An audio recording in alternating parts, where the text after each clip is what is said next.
You know he's gonna change this by the time I think. Oh, the one that have. Asking for those ones are more. He's gonna add 6 more, then he's gonna look at 10. All right, let's do it. Okay. What? Wait, what are they doing? Yeah, that's not ridiculous. Yeah, thank God. He's awesome. Hey, you're here. Seems to go today. He wants to do it. How did you know I wasn't the top of that class? How did you know I wasn't the student? I was doctor. Oh, yeah. That's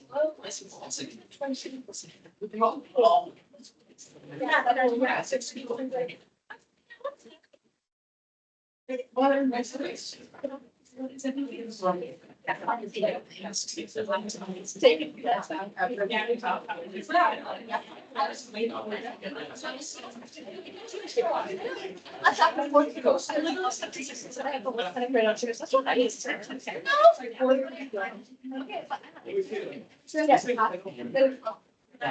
It said those things are those. I just like.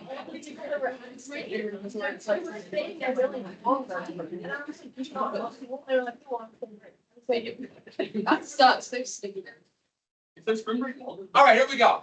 So we will have a test on either Wednesday or Thursday. It's going to be like 10 multiple choice, like 15 matching. So I just take a number of these, and then there will be some short ID. We'll do a little bit differently on the short ID, so we'll certainly kind of align it to help you prepare for the AP exam, but not that big of a deal.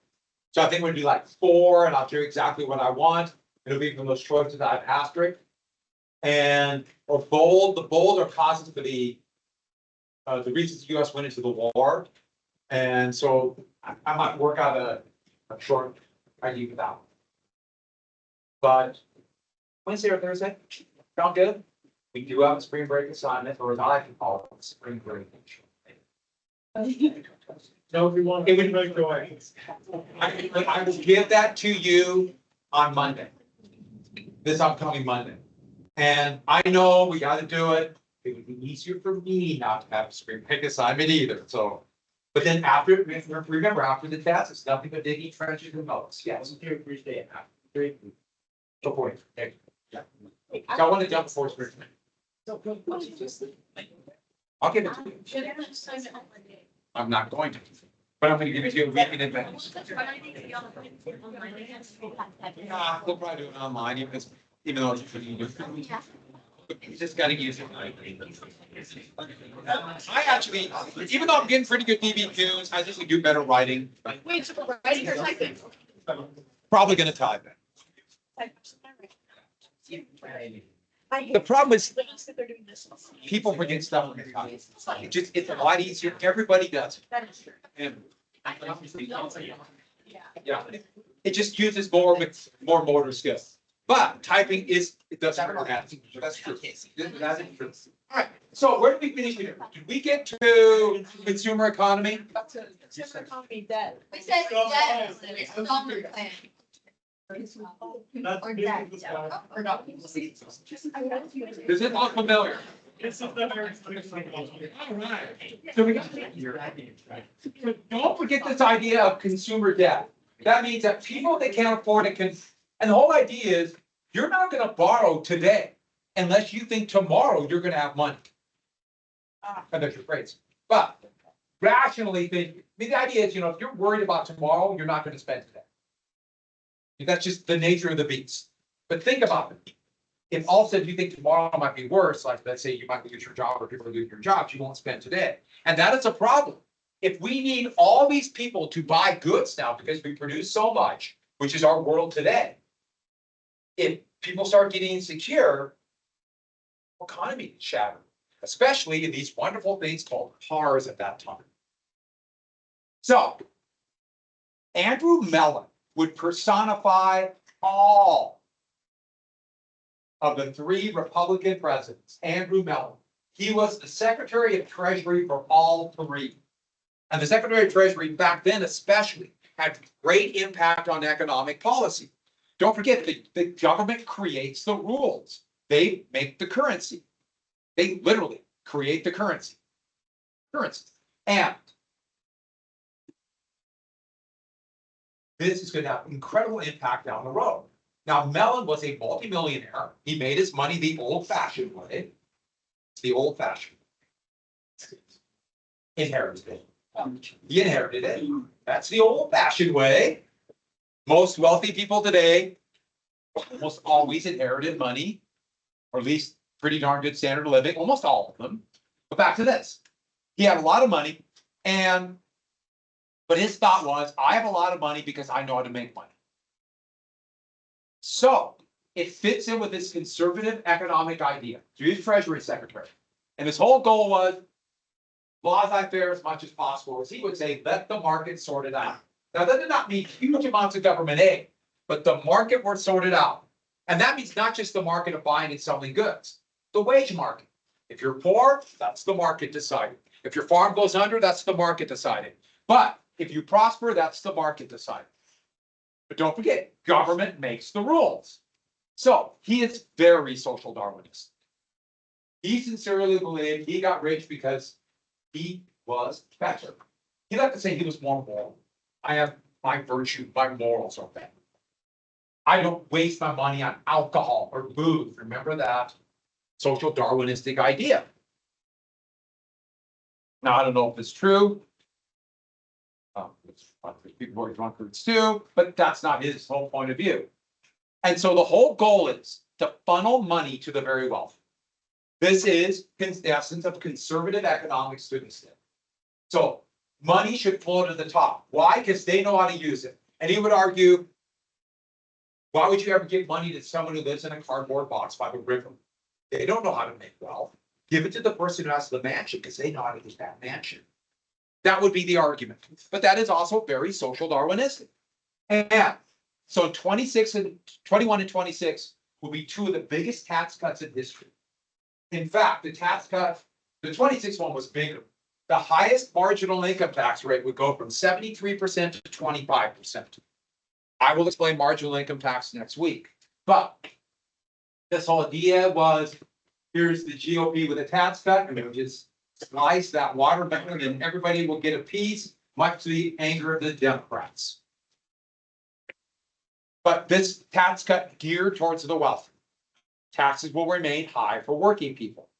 There was a high tariff throughout this entire era. Tariffs are a tax that mostly go to working people. In fact, almost solely go to working people. And I'll give you an example of this point of view. So in 1921, after the horrible depression, a bonus bill was proposed and it would pass. That would give a small amount of aid, about $2,000 at that time. Think of it about maybe $30,000 today. It would go to veterans of World War I in 1945. So they got $100 in a suit. And you can imagine the anger of veterans who got back after the war to unemployment and prices double. So this would go in 1945. So everyone got that? It passed. Most Democrats and about half the Republicans supported it. Mellon was totally opposed and said this would destroy the economy. Now he presented as it's too much cost. It costs too much. Well, we're about to have to, government will have to spend too much money. It will lead to a deficit. But that's not the real reason. Another reason why. Money like this to veterans, the 4 million veterans, so you figure maybe 3 million will still be alive.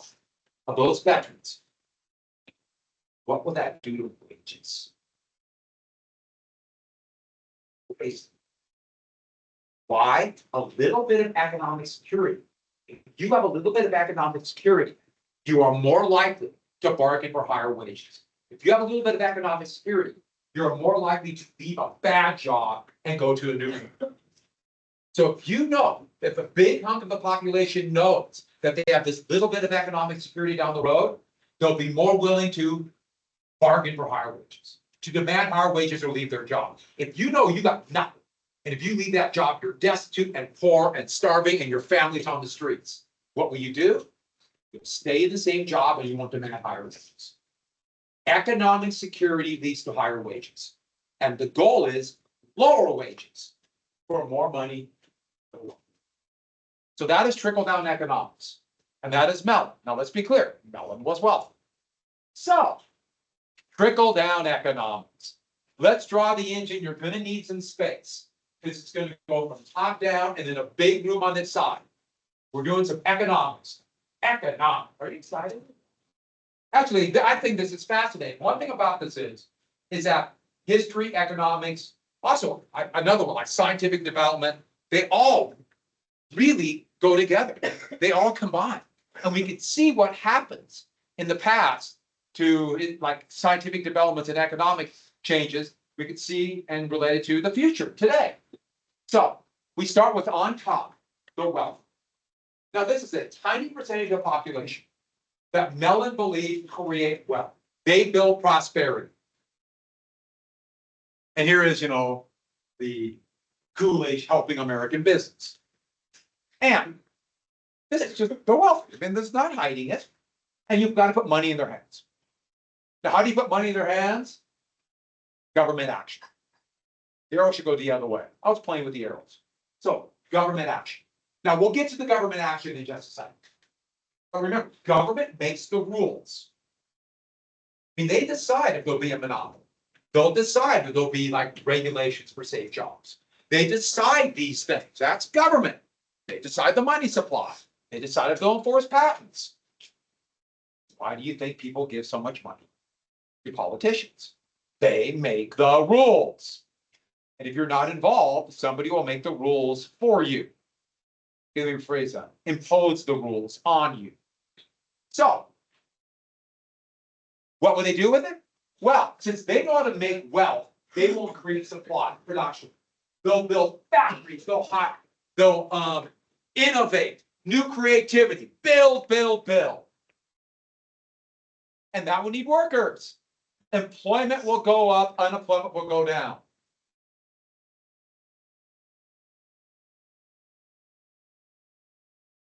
Unemployment will go down. That means, so employment goes up, now you have more workers with money in their hands, and this is the engine then of trickle-down economics. That will create demand. Now you have people with jobs and money. And what will that do? They will buy the goods they have just manufactured, and that's the economic engine. They'll go back to here. And more money in their hands. And then that will fuel the growth. More money. So as long as we keep wages low, funnel money into the hands of the very wealthy, you have prosperity. So prosperity for the country. And the key part for there, this goes back to conservative economics. We talked about this with the boom bust cycle. It's the suppliers of the goods. So that's why it's called the supply side economics today. You don't hear that as much anymore, but it's going to be, the name trickle down would be kind of, we get a bad connotation because of this little thing called the Depression. But the key element is also about Say's law, one of the first economists in Say said supply creates demand. So you just give the wealthy money. They don't have enough money. And the thing is, they don't need to spend it on anything, so they can invest it in business, factories, innovation, wealth, and create it for everybody else. So, got it? That is supply side economics. So let's get to the government action, because that's the key element. It's the government action, which is the politics. That's the action that will affect us to this day. And I should add something very important. We are in a massive, arguably unprecedented supply side or trickle down experiment right now in the state and in the nation. In fact, this is probably the most trickle down economics since the 1920s, right now. So what does that mean? Let's look at government action. And the whole thing, I got to repeat, it's cutting wages. Keep wages low. Now, some of you might see one of the issues. Every economic policy in something as imperfect as capitalism in the market will have problems. And you might see one already. If you want the wealth to trickle down to workers, yet the goal is to cut wages, keep wages low, do you see a contradiction? So the idea would be, oh, sure, we're keeping wages low, but since the economy will grow so much, the rising tide will bring all ships. So, oh, here is What's the first thing? Tax cuts. And these are regressive, meaning the lower your income, what happens to tax rates? They stay high. So that is why they replace big tax cuts on the wealthy with a tariff. What does the tariff do? It taxes the bottom, or the bottom 80% of the big tax. Big tax. Wow, tax. Why? So more money goes to the top. Because the sales tax operates, it's tariffs, sales tax, another one's called like a value added tax. These are all taxes that operate like a sales tax. They all bring, so the bottom pays a much higher percentage of their income in a tariff. So here is this trickle-down economics cartoon from 1926, showing the Coolidge administration bringing in the tax cuts, and look at the voters happy, ready to fry up those fish. So next, intensely anti-regulation. So this is laissez-faire. Remember, they hated the progressive regulation that started. The biggest one, what is anti-monopoly? What is that called again? Anti what? Antitrust. No antitrust regulation. So remember, Teddy Roosevelt was called the trust buster. During the Wilson administration, they passed two big laws to regulate trust, the Clinton antitrust, but that created the Federal Trade Commission. And the Federal Trade Commission, any big mergers, they have to okay, with the idea being they won't allow mergers that would lead to monopolies. They put lawsuits. They can send a lawsuit to break up monopolies to the Federal Trade Commission. The Federal Trade Commission existed during the 1920s, but what did it do? Did not. So mergers went up dramatically. Monopolies mean wealth focuses to the top, and that's the goal. Hey, what's happening today? Let me phrase that. What happened yesterday? Time is really wrong. This is something. You guys live in an exciting time. Maybe not the most secure time, but it's exciting. So the Federal Trade Commission has 5 members. And the law says the president can't do this. The president fired 2 commissioners. And they're going to replace it with people who will be much more pro-monopoly. So they want it. This is why monopolies. It's the goal. Why? To losing this economics. So, what is my point here? We look at the past and we can see what's happening now. We can see that in the past. We can predict the future by what happened in the past. It's a wonderful thing. But if you don't know the past, then it'll be a big surprise. That's my dark humor.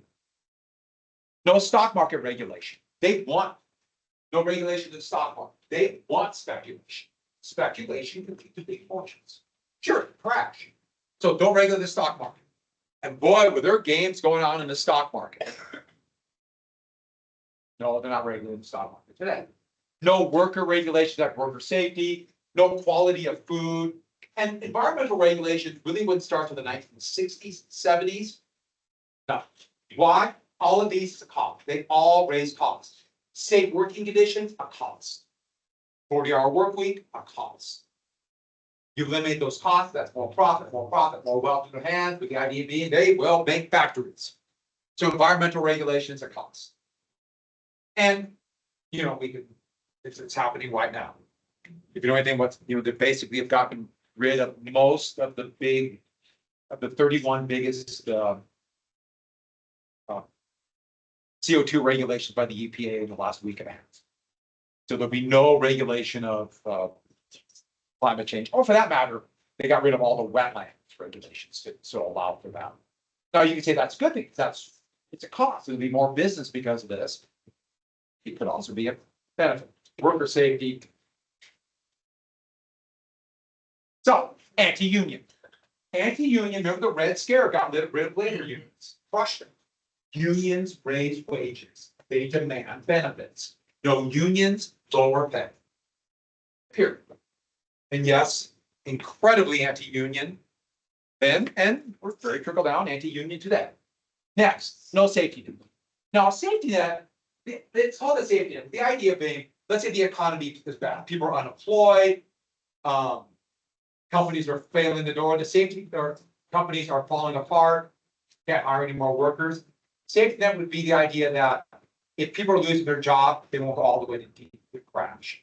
They'll catch them with a little bit of a benefits for working people in case the economy is bad.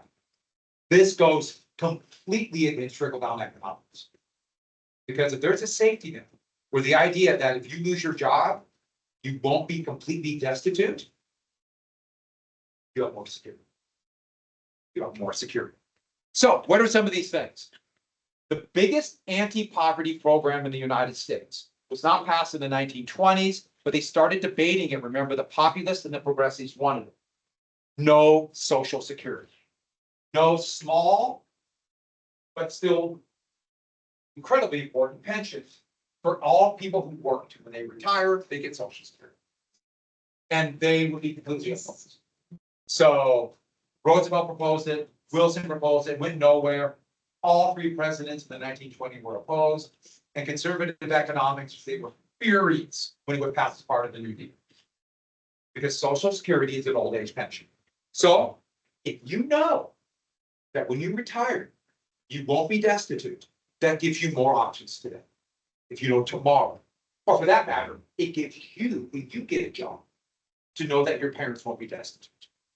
If your parents are destitute when they retire, what happens to them?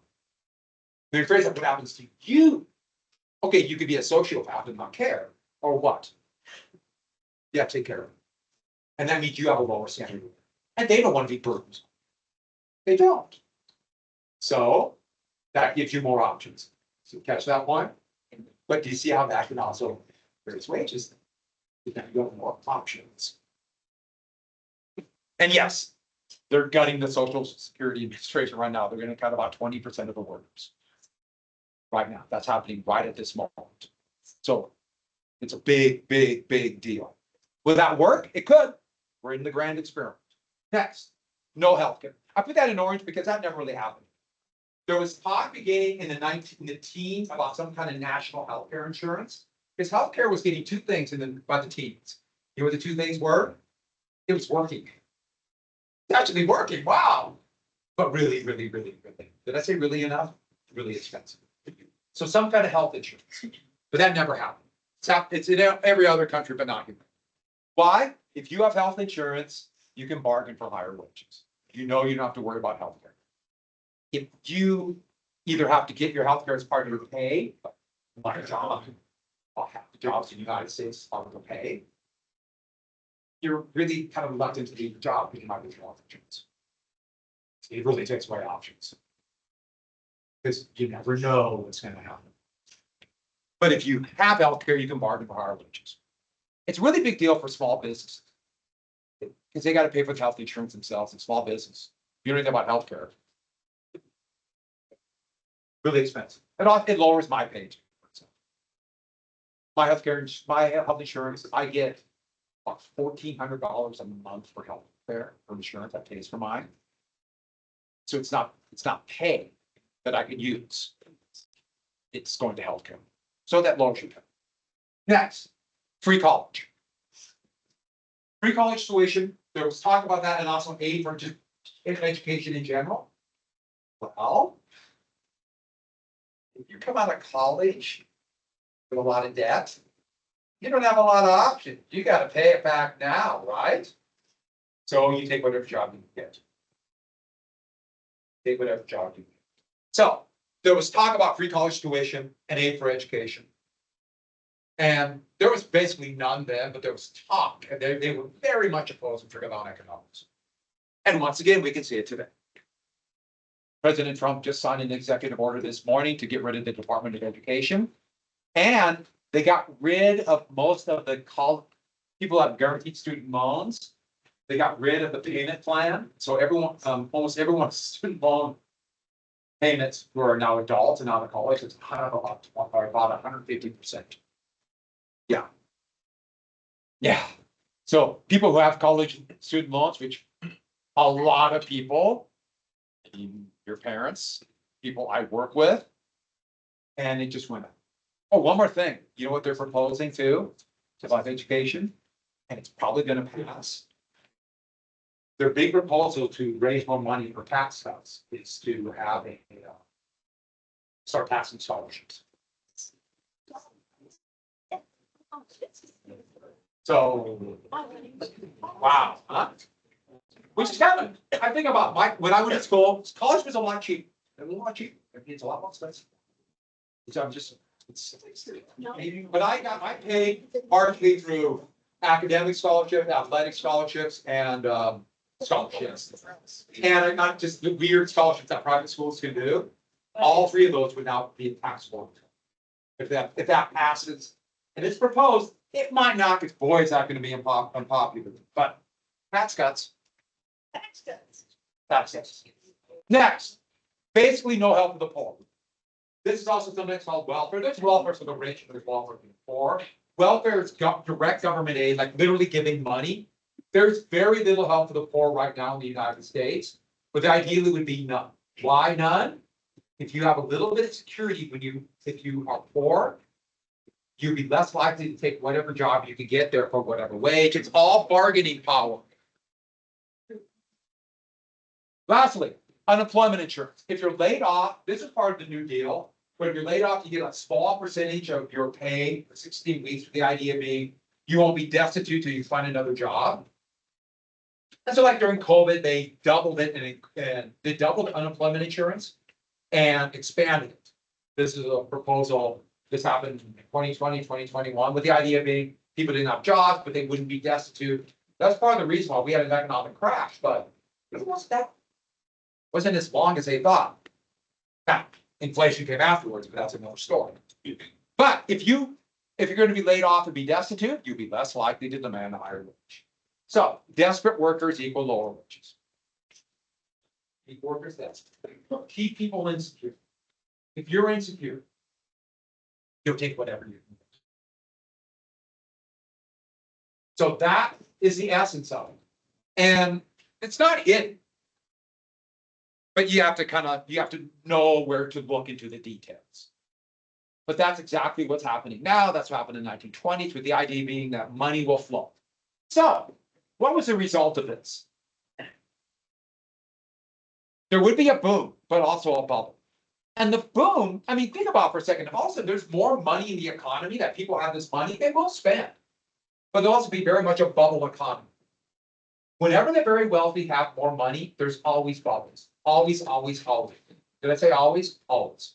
Always bubbles. It just happens every time. Every time there's a big tax cut, there's a bubble. Every time. Always. So, what else? Overproduction. Now, are we getting this down, or are you just playing with that? I'm looking and see nothing down.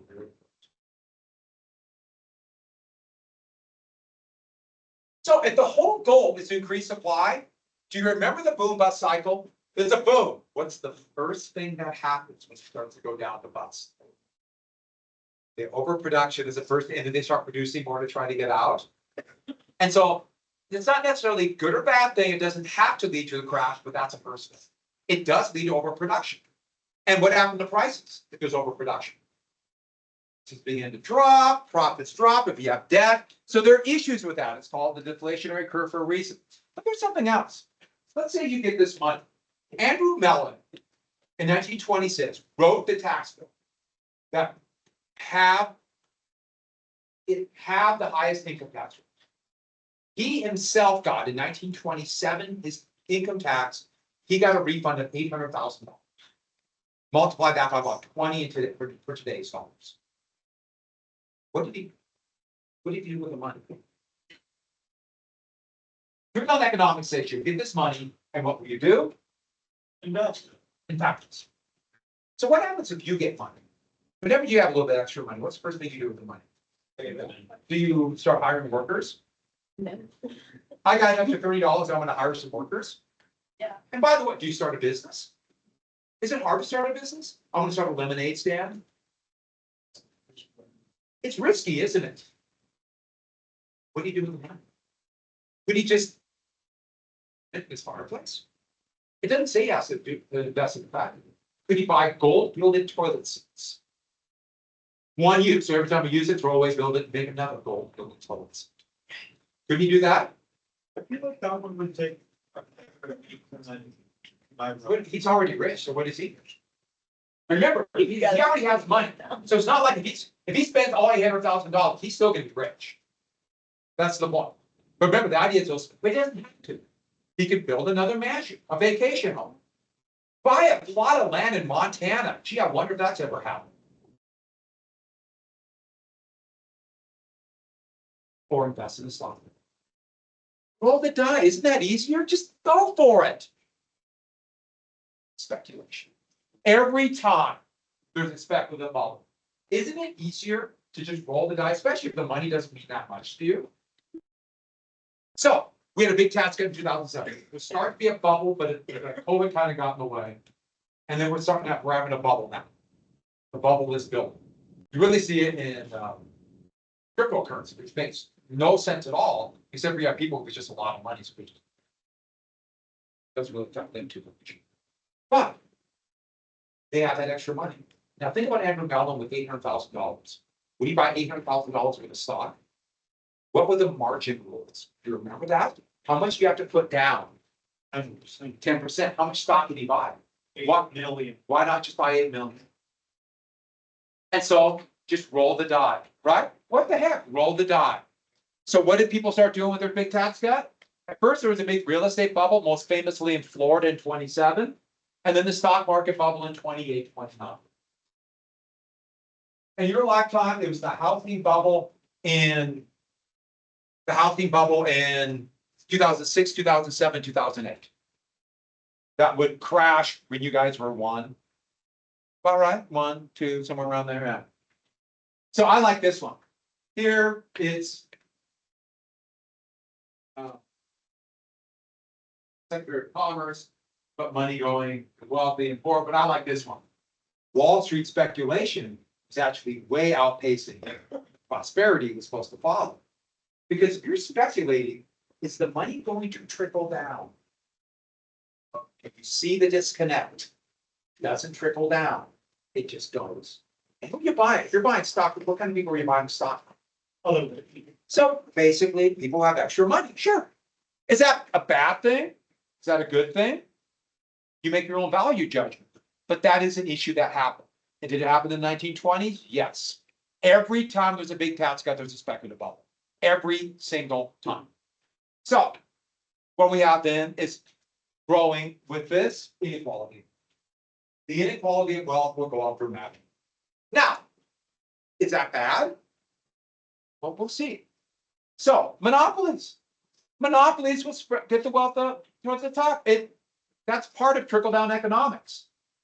By 1929, 200 corporations did half of all economic business in the United States, whether it provides services or manufacturing or transportation.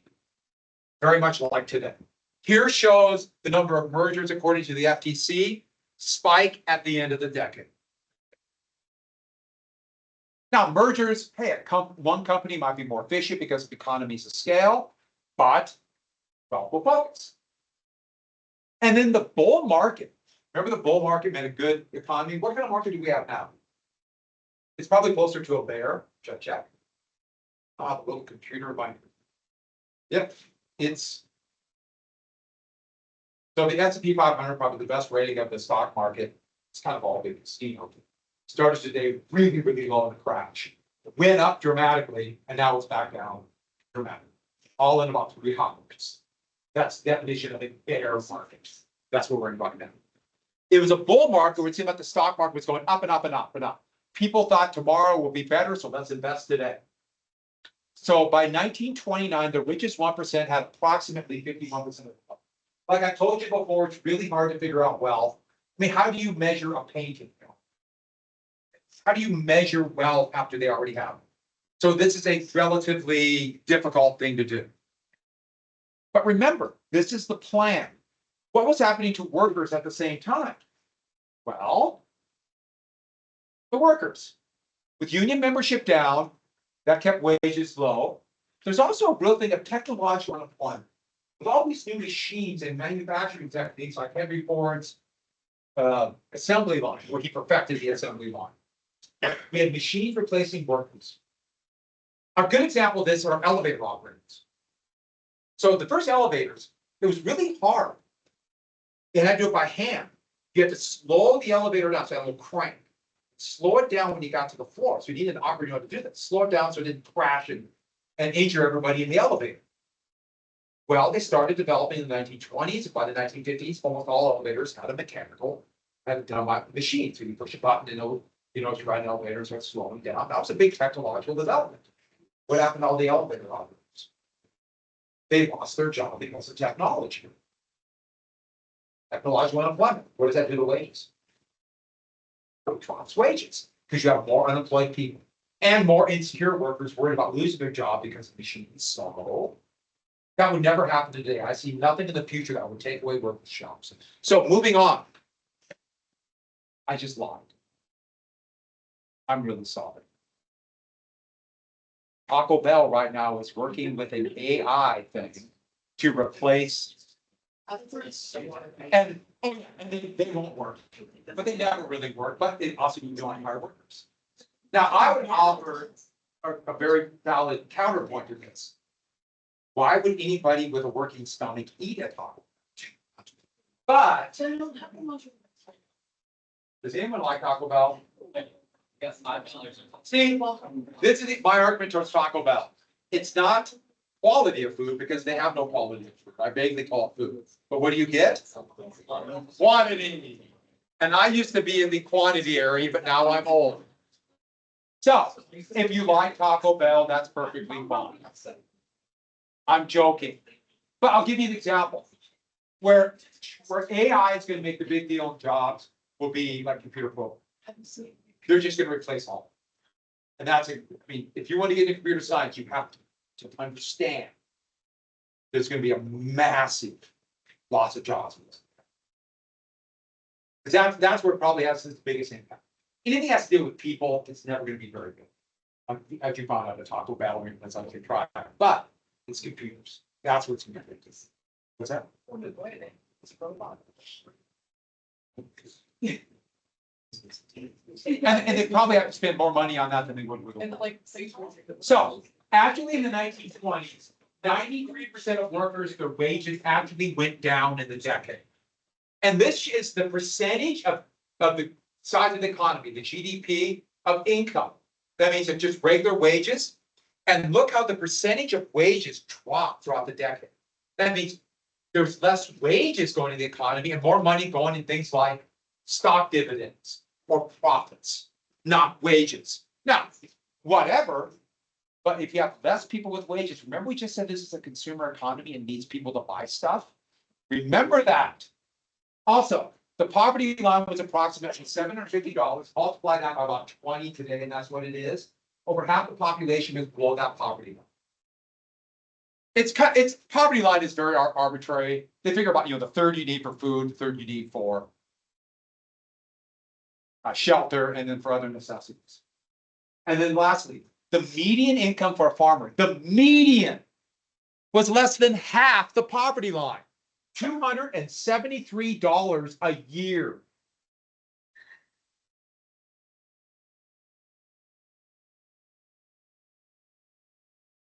This one's up.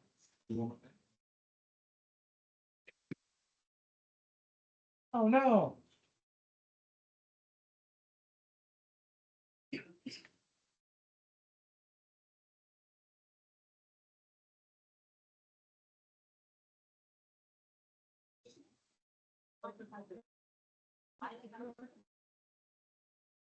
So,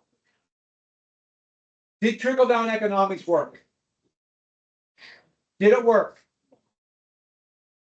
Yeah, it worked really well. Money focused to the top. The red is the percentage of wealth in the top 1%. The yellow, the wealth to the top 0.1%. You see 1929 is on the far left. It's on the far left. It goes to 2012.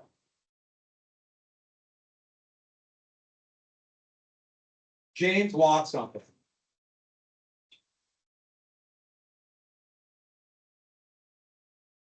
My 8-second period.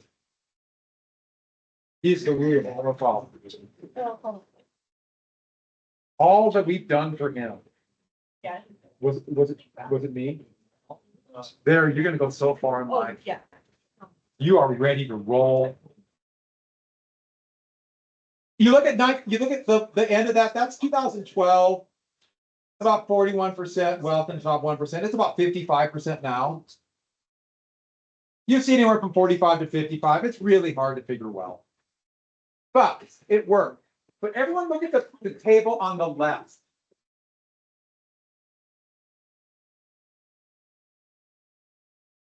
I made a key and then I did what I always do with things.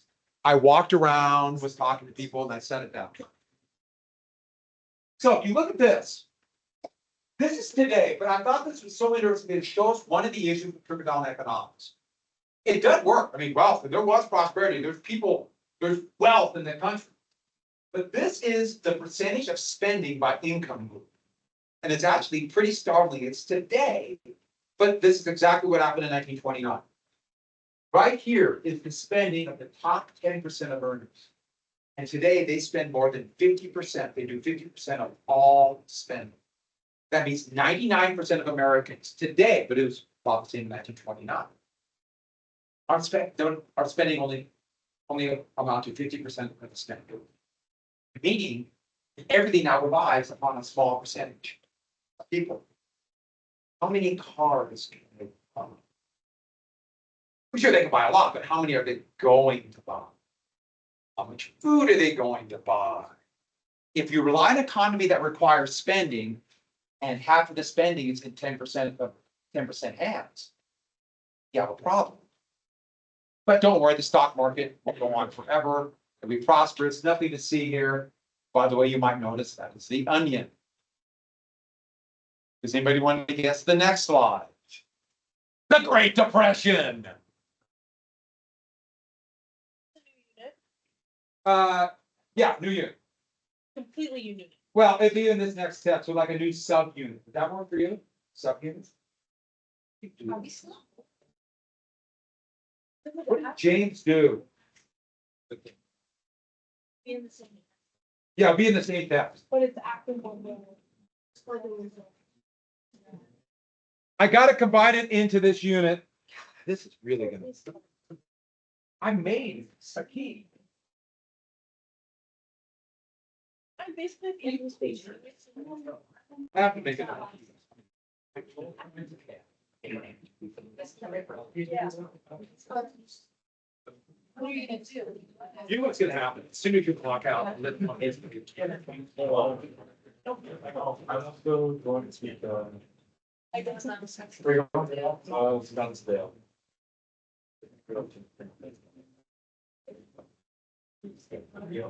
Yeah, you know, my wife and I talk about watch baseball games or. Spring break games are done. Really sad. What happened in Arizona? Well, that'd be fun. Love Scottsdale. Here we go. By the way, one of the greatest guest for this position of pitchers in American history. We have this great billboard, the highest standard of living. There's no way like the American way. And then a line of unemployed people waiting at a soup. Because they're destitute. A very good picture to show these contradictions that are happening. So when Uber was inaugurated in 1929, there was nothing but prosperity.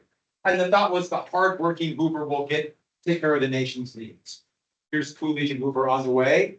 I agree, wonderful top hats. But by summer 29, the depression and the recession had already begun. Real estate was dropping in value and car sales were dropping dramatically fast. And I chose this picture on purpose. Has anyone ever heard of the Eagle Auto Company? All these car companies entered the market hoping to take advantage of the high sales. Almost all of them went. Almost all of them. And that's already happened in the 1920s. The private companies like Oldsmobile or Buick or Chevrolet all were scooped up by one company called General Motors. So that's happened already once before. So the recession had started. Remember the boom bust cycle? We already have the overproduction and the cutbacks. It's already starting here. The problem is People are losing money in factories, so they try to make it up in speculation. The highest point of the stock market speculation was after the depression had already begun. The same thing happened in 2008. The recession had already begun, but the crash would be almost a year after they even realized the recession was going on. There was a massive stock market bubble. Now, what caused it? Part of it was that real estate bubble in Florida burst. So think about New York, it's cold in the winter. And people started thinking, those who are making these new fortunes or taking their tax cuts, hey, let's invest in someplace warm we could go in the summer. Or go in the winter from New York City. Think about it, the financial capital. And Florida was perfect because the real estate was so cheap because it's swamp. But still, it's swamp. But air conditioning is just being invented. If you can see how that will work together. So all of a sudden, people started promoting Florida real estate. There's nothing but all this open land. You buy it today, if the price will skyrocket because all these people are going to move south. So what happened in 1926? Most of the wealthier people got their tax cuts, and people did not having much wealth and started buying Florida real estate. Everyone got that image? They started buying Florida real estate sight unseen. The idea being, you're a fool for not buying Florida real estate.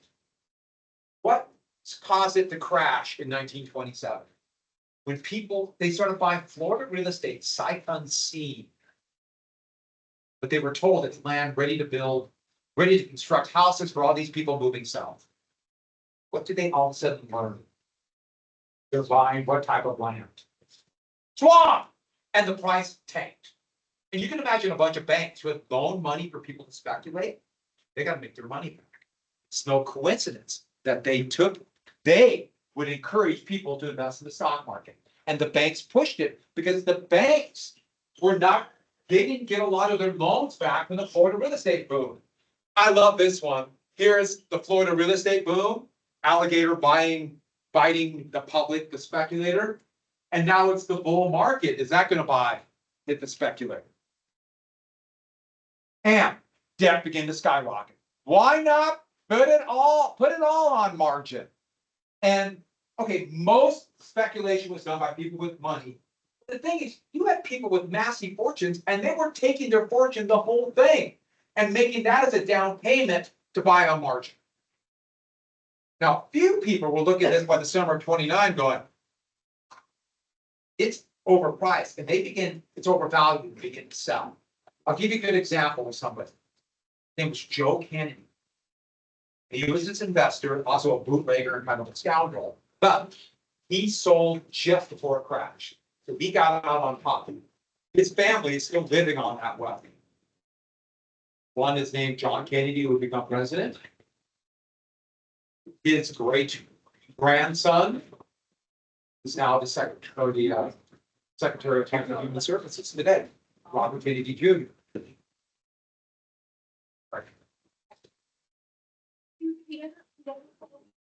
You're telling people to not worry about me. Yeah,